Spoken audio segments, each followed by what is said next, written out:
Mpenzi subscriber wa channel hii ya The One Man Army TV, natumai popote mlipo mko buher salama. Nashukuru sana kwa wale ambao kwamba wamesubscribe na wanafuatilia channel hii, na wewe kama hauja subscribe, tafadhali fanya hivyo, unipe nguvu, na vile vile YouTube itawajulisha pindi ninapopost video.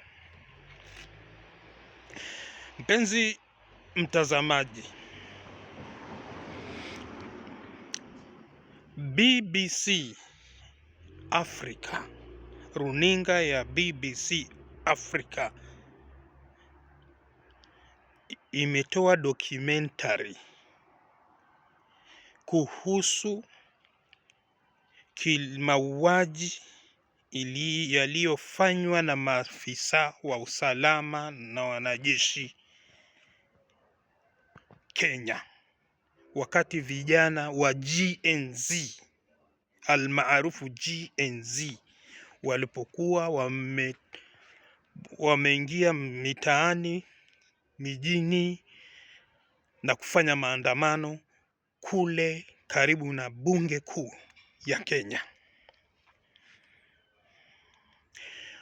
Ripoti hiyo imeonyesha wazi na imeweza kuwatambua waliohusika na mauaji hayo, baadhi ya waliohusika na mauaji hayo ikiwemo wanajeshi na maafisa wa usalama ambao wengi wao walikuwa wamevaa nguo za kiraia.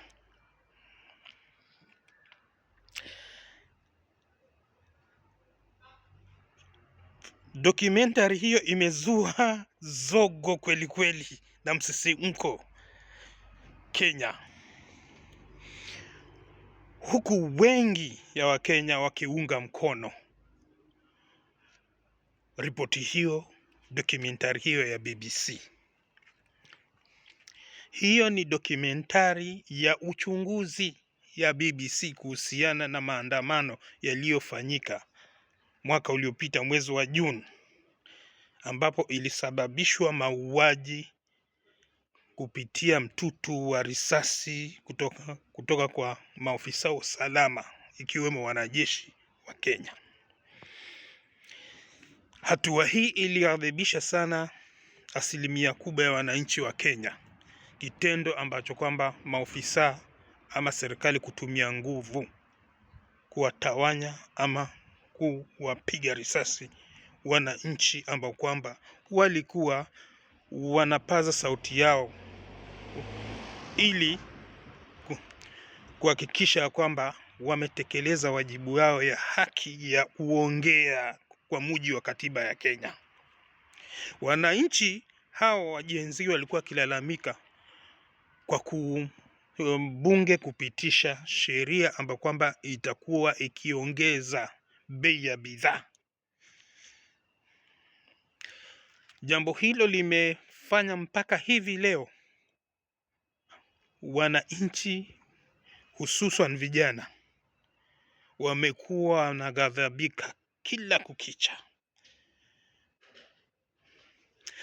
Rais William Samoei Arap Ruto, rais wa Jamhuri ya Kenya, aliahidi kufanya uchunguzi. Ripoti hii imekuja wakati mahusiano ya vijana na serikali ama wananchi na serikali ya Ruto inadidimia.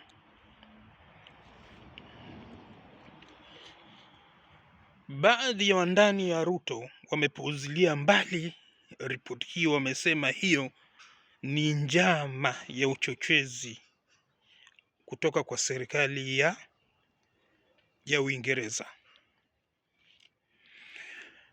Kama vile nilivyosema, asilimia kubwa ya Wakenya wameiunga mkono ripoti hiyo. Hadi sasa William Samoei Arap Ruto hajazungumza wala kutoa kauli yake kukana au kukubali ripoti hiyo, isipokuwa wandani wake wa karibu wakiwemo wabunge wameweza kupaza sauti yao na kupinga ripoti hiyo. Baadhi ya wabunge pia, wabunge la Seneti na bunge kuu la Kenya, wameiunga ripoti hiyo ya BBC.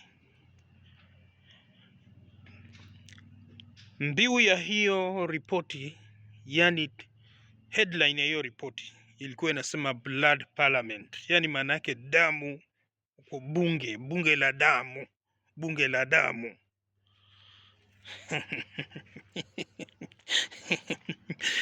Je, William Samoei Arap Ruto, rais wa Kenya, atajificha wapi? Atajificha wapi na hii serikali yake? Kwa sababu hiyo BBC inafuatiliwa na nchi nyingi sana, kwa sababu hii ni nchi za hiyo ni runinga ya kimataifa.